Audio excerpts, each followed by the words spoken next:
আসসালামু আলাইকুম বন্ধুরা, আজকের ভিডিওতে আমরা দেখব এইচটিএমএল অ্যাট্রিবিউট কি। সো দেখার জন্য আমরা গেলাম HTML5 এর ভিতরে, নাম দিলাম ক্লাস 4 এর ভিতরে আমরা একটা ফাইল তৈরি করলাম, সেই একইভাবে নাম দিলাম index.html। ওকে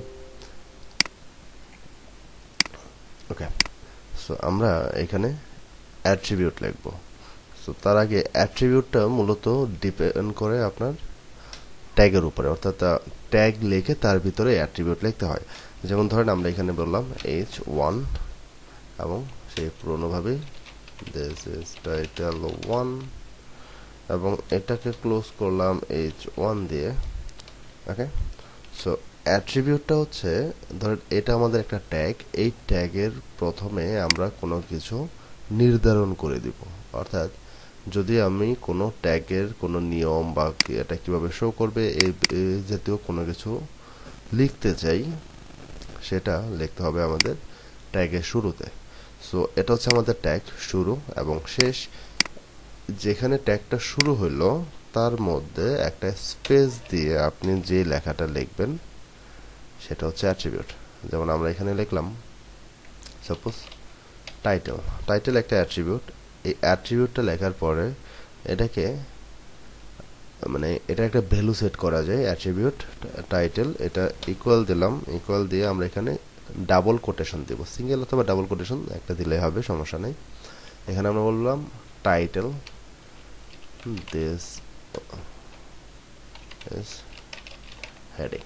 ওকে, সো আমরা এখানে যে টাইটেল অ্যাট্রিবিউটটা দিলাম, এটার দেখেন এটার একটা ভ্যালু হচ্ছে কি দিস ইজ হেডিং। সো এই অ্যাট্রিবিউটটা আপনি যে ট্যাগের ভিতরে অ্যাট্রিবিউট ইউজ করবেন, এক একটা অ্যাট্রিবিউট এক একটা কাজ করে। ওকে, সো আমরা এখানে যেটা দিলাম h1, এটা হচ্ছে ট্যাগ, এর ভিতরে একটা স্পেস দিয়ে টাইটেল লিখলাম, এটা হচ্ছে অ্যাট্রিবিউট এবং টাইটেলের ভিতরে যে ভ্যালুটা আছে এটা হচ্ছে অ্যাট্রিবিউটের ভ্যালু। সো এই টাইটেল অ্যাট্রিবিউটটা কখন শো করে, আমরা যদি এই ফাইলটাকে রান করি, এটাকে আমরা রান করলাম গুগল ক্রোমের মধ্যে, তো নর্মালি দেখেন অ্যাট্রিবিউটটা কিন্তু আপনার ওয়েবসাইটে শো করতেছে না। বাট এই টাইটেলের কাজ হচ্ছে যখন আপনি মাউসটা এই লেখাটার উপরে নেবেন তখন একটা লেখা আসবে। দেখেন আমি যখন এটা মাউসটা উপরে নিচ্ছি তখন নিচে আবার লেখা আসতেছে দিস ইজ টাইটেল। আবার উপরে নিলাম, এটা সরাই ফেললাম, দেখেন চলে গেল। বাট এটা যখন এটার উপরে নিব তখন এটা চলে আসবে। তো এরকম ভাবে আরো অনেক অ্যাট্রিবিউট আছে, যেমন ধরেন এখানে আছে হাইট, তারপরে আছে উইথ, এরকম ভাবে অ্যাট্রিবিউটের ভ্যালু দেওয়া যায়। সো আমরা হাইটের যদি ভ্যালু দিতে যাই তাহলে ইকুয়াল দিয়ে এভাবে হাইট উইথ, দেন হচ্ছে আমরা এরকম স্টাইল, এরকম অ্যাট্রিবিউট দিতে পারবো। এর ভিতরে আমরা আলাদা ভ্যালু দিব, এক এক সময় এক একটা ভ্যালু দিব, বাট এখন আমাদের জানতে হবে অ্যাট্রিবিউটটা কি এবং কিভাবে লেখে।